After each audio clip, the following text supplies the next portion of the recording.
Hey guys, today I want to talk about safety.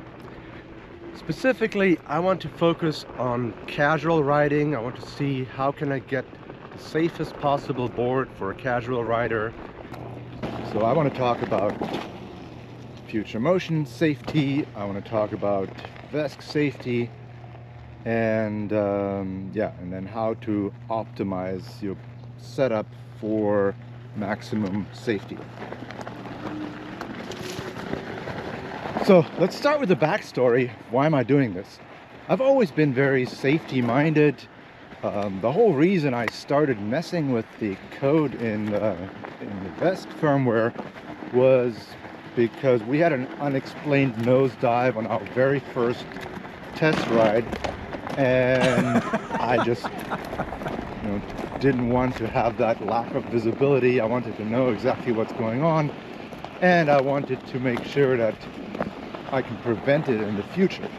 So the reason I'm actually talking about it now is because my dad needs a new board. We visited them 2 years ago, and he took over the fun wheel that we brought to Germany, and so we left it there with him, and he's been riding a fun wheel, which is the very first board that I built. And so he's been riding that all around town. He's taking it to Croatia when they go on vacation, and he wore out his tire, and now he wants to replace the tire, which is really difficult on those fun wheels. Plus, it's kind of really a shitty board. And on top of that, we're going to visit, going for Christmas. So I figured, let's go and get him a new board instead of figuring out a way to replace his janky tire. Before I go into all the safety details, let me define what I mean by safety. I want to distinguish different aspects. There is a safety of riding fast and hitting the limits, speed safety, and then there is safety of acceleration and going uphill as fast as you can, so torque safety. But I don't even want to talk about that too much when it comes to my dad. He doesn't need the high performance safety. What I'm more interested in is the cruising safety. If you're just cruising, you're not doing anything at the limit, you're not racing, and you just expect your board to not dump you. You want to be able to ride without having to worry about always riding perfectly and anticipating every little bump and pothole. And you don't want to be dumped because the board breaks. You don't want to be dumped for weird reasons like low battery, high battery, whatever it is. You don't want your board to mess you up. So those are the criteria that I'm mostly interested in. The first thing that I was looking at is I thought, oh cool, I could just get him a $750 pint with nothing to worry about. It's already pre-built, it's got lights, it's pretty waterproof, and you can take it on an airplane. Seemed like the perfect board for somebody like my dad. He doesn't go fast. I don't think he exceeds 15 miles an hour, I hope. And in theory, the pint has everything he needs. But the problem is that the pint is so weak that if you're, let's say he's walking his dog, he uses the board to walk his dog a lot. So when he's walking his dog and he's going slowly, and with a pint you go over a little pothole or a little ledge, the nose will dip, if not dive all the way down, and that's just unacceptable. So that brings me to future motion board safety in general. So pints and Pint X and XR, they do have that. Even the GT actually, at lower battery especially, they have the tendency to really dip forward. They have so little torque at low speed that they can't handle very much in terms of obstacles. Yeah, if you're a good rider and you're fully focused, you're racing, you can get away with a lot of things and you can bonk and nudge and whatnot. But if you're just cruising and you're not looking, then that is just not safe. So if we look at future motion boards in terms of that cruising safety, the fact that they have so little torque really is a problem. And for somebody like my dad, he's 75 years old, that is the most important factor. You don't want to be dumped for stupid reasons like that. Now you might say, oh, there's the new motors out, the Pint S series motor and the GTS motor for the XRC. Well, that's only 8% more on the Pint, more torque, and there's only 14% more torque on the XR Classic. So yeah, that's better than nothing, but that's a lot of money for a little bit more torque. Unless you spend $4 grand on a GTS, yes, sure, 3 grand plus tax, but all the accessories and so on, it comes out to close to 4 grand very quickly. And unless you spend that kind of money, you don't get a board that gives you that cruising safety. And then not to even mention all the issues that they've had with the GTSs lately. I know someone who owns 4 GTSs for the whole family, and he just recently told me he does not want to ride them anymore. He stopped riding them because he's so worried about them just dying on him. So even though in theory the board is super capable and basically the safest board in theory, the fact that it has started acting up and all these reports of unexplained board failures, that puts people off. And so that basically ruined the reputation of the GTS. And honestly, even if somebody gave me a GTS for free, I probably wouldn't feel comfortable letting my dad ride it, because I don't want him to be one who experiences one of those failures. Plus, imagine having that in Germany. If you need it repaired, like, what do you do with it? So yeah, it's completely off the table. And then the other thing with the future motion boards is that their behavior when there is low voltage and high voltage, I am not a big fan of how they deal with it. Like, at high voltage, they will give you tilt back downhill at speed, even though they have haptic buzz. So the haptic buzz should be sufficient to inform you. Right? But yeah, that board will tail drag massively when you have high voltage tilt back. And then the low voltage behavior is also kind of sketchy.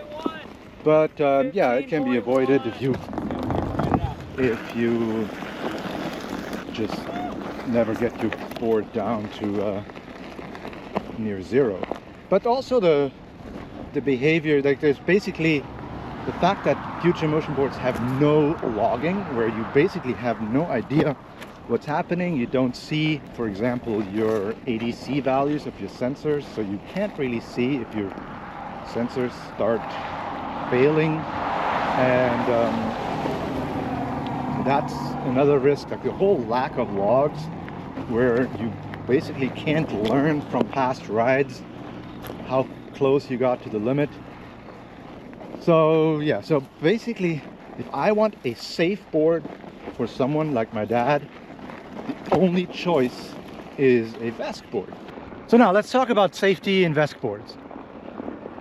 Basically, if we start with, in my opinion, the most important one, that is torque. And with a VESC controller, at least you know that you're getting all the torque out of your board that the battery and the motor can handle. And that makes a huge difference. Just being able to get over little bumps without looking. Here I'm riding through a field of rocks and stuff, and I don't have to worry about my nose dipping. I don't have to be in full-on like racing mode. I can be walking my dog and it will end up just fine. I don't need to worry about silly nose dips. So that's number one. And the next one is all the high voltage, low voltage, tilt back behavior.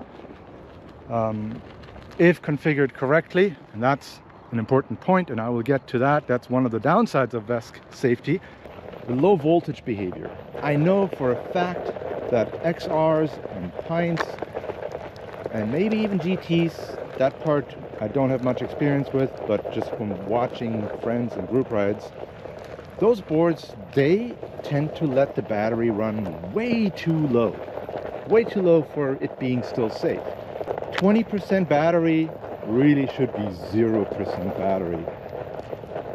Giving people the illusion that, oh, I got 20% left, I can keep going. Yeah, no, you don't. At 20%, your board is completely unsafe. You should be really riding on eggshells. And people say that on the GTS this may have changed. But yeah, that's because they're using the P45B cells. But even that I find a little bit misleading, because at 10% or 5%, whatever, it's like, don't make it sound like you still got 5% of full power. No, you're like, just have enough to like inch your way back to the car, but you don't have that same safety that you have at 80%. So I find that highly irresponsible. And VESC boards, we tend to set our limits actually much higher, because the bottom 20% are just not safe. So the way we set the low voltage tilt back, you end up just getting down to like 10% or so by future motion standards. And that's how it should be. Now, related topic is a high voltage behavior. And that is a tricky one, because you do need to let the user know that the battery is basically being put in danger, and that they need to stop riding downhill. But at the same time, you don't want to do it in a way that you're endangering the user. And so this is where today both Future Motion and VESC have the same issue, and that is basically they're lifting the nose at different rates and so on. But still, in principle, in my opinion, we should try avoiding that altogether.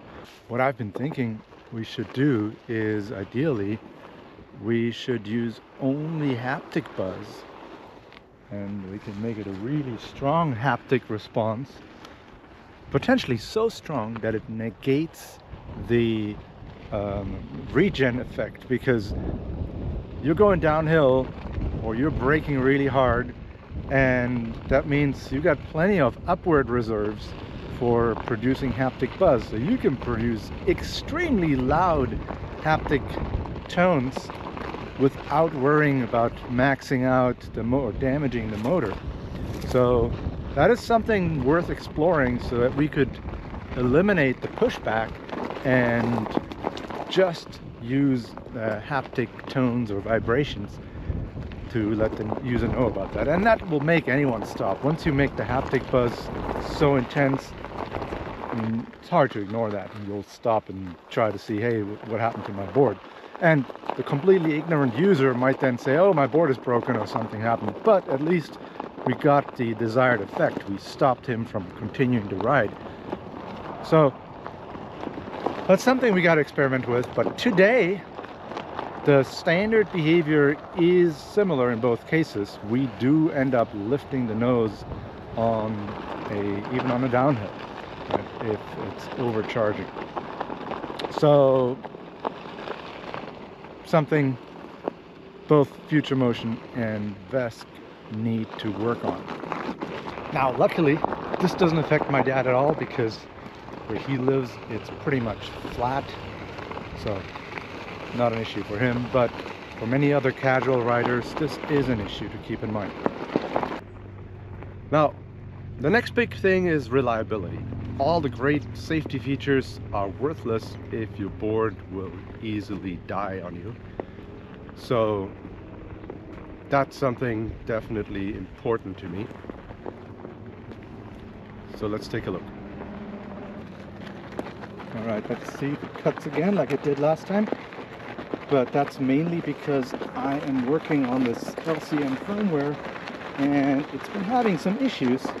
So that's just my own fault, basically. So that doesn't mean by any means that VESC is unsafe. This is just what you're going through as a developer when you're tinkering with stuff. But yeah, by the way, we haven't had any unexpected shutdowns of boards other than the known ADV BMS cutoff issues, which will be fixed in the ADV2. But most VESCs are actually configured to be charge only, which means that they don't even have the ability to cut. So they can't cut power no matter what happens to the battery, which sounds like a potentially bad thing, but actually it's fine. And the reason it's fine is because we prioritize rider safety over battery life. And now talk about potential fires and so on. That's really a non-issue, because the dangerous part with a battery is during charging. And that's where BMS is critical, and a charge-only BMS does that perfectly. From that perspective, VESC has it pretty much covered.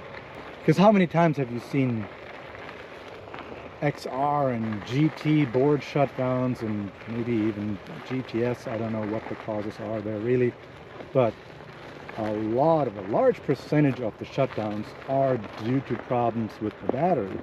And very often it's actually not the battery that was in a critical state, but it was the BMS that broke. So now a broken BMS will cut your power. And personally, I'd much rather find out that my BMS is broken when I try to charge and I can't charge, than finding out that it's broken while riding and being dumped and having a nosedive. So this is why charge only is plain better. And even though in theory the future motion BMSs have the ability to communicate with the controller, basically they could notify the controller that a shutdown is imminent in like 10 seconds. Well, there is no infrastructure in future motion boards to communicate that situation to the user. At best, you might get some tilt back, but I mean, if this is such a critical situation where a shutdown is imminent, they better have something much more recognizable than the same old tilt back that they get. So basically, in my view, there is nothing telling the user that the BMS is about to shut down. And that's why charge only is so much safer. And then the other big reason why I consider VESC to be so much safer is all the visibility in the data. You can see everything live, you can see it in the logs, whereas with your GT and XR and Pint, all you got is speed and battery life. I mean, basically Strava can give me speed too, so that's really it. I mean, if you think about what are the possible reasons that could make my dad crash, it's just down to rider error and hitting a pothole and your board like going sideways and you're just not controlling it right. That's something you obviously cannot avoid. But a board-induced nosedive, is basically more or less out of the picture. The only situation would be total board failure, like the controller dying or the battery dying or some wiring getting disconnected. So that comes down to poor assembly or a faulty part. Yeah, so obviously we want to use components that are tested and we're not a beta tester, and I wouldn't give my dad a brand new controller that hasn't been used by anybody yet. So that brings me to the controller I do intend to use for my dad. Tony happened to send me 2 XRV units, and they seem like the perfect choice for my dad. Get him a cheap XR, put the XRV in there, I'll get lights, I'll get auto shutdown with the momentary switch, and basically, yeah, it's just perfect. Because Tony uses a over-spec'd controller. It's a 20S controller. It's basically a 100-volt controller, totally designed for handling 20S, and I'm going to be running it with a 15S battery. And also that controller has now been used by several thousand people in the float wheels and GTV kits and Pint V kits. So it's a very reliable and possibly today the most popular VESC controller out there. Is it the best one? No, I wouldn't say that, but it's definitely reliable. Yeah, so I have zero reservations about using an XRV kit for my dad. So yeah, I'll make a separate video about installation and my comments on the XRV kit. But yeah, I think that's going to be a great board for my dad.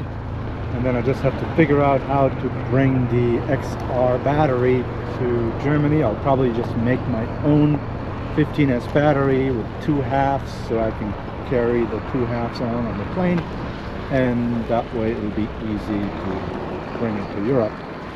Now, I could try to get him an ADV as well, or an ADV2 now, but those boards are just a bit too heavy and overkill for my dad. He doesn't need to go 35 miles on a charge. He doesn't need to go 30 miles an hour. And so that thing is just also heavy, and I do like the basic XR for the needs that my dad has.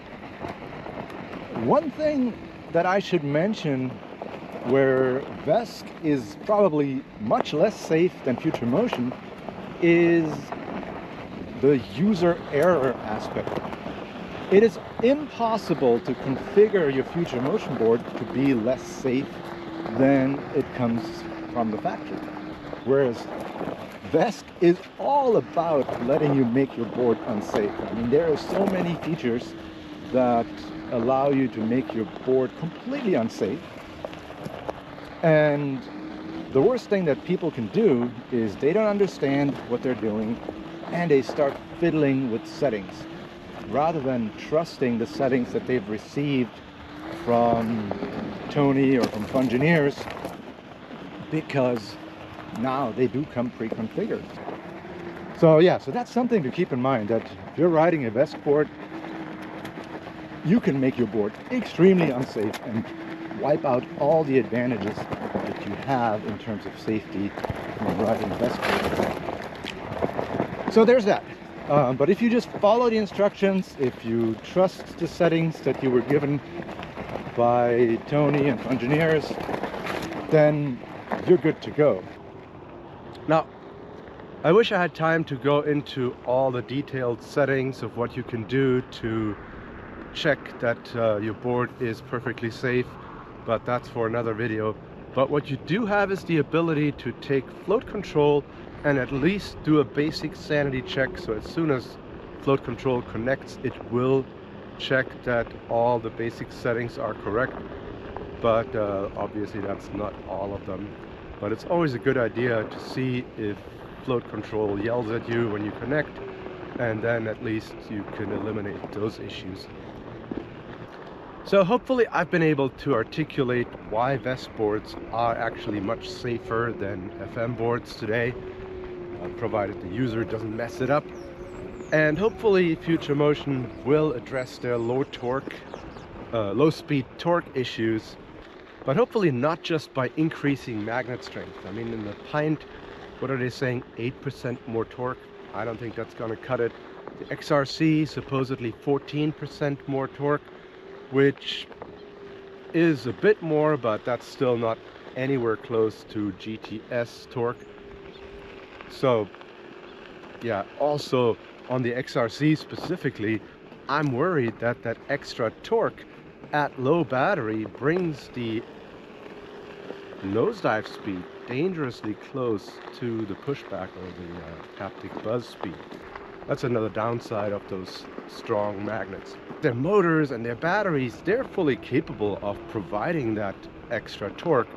So it's just a matter of the controllers releasing that extra current that is needed. Anyway, so hopefully this has been helpful. See you guys next time.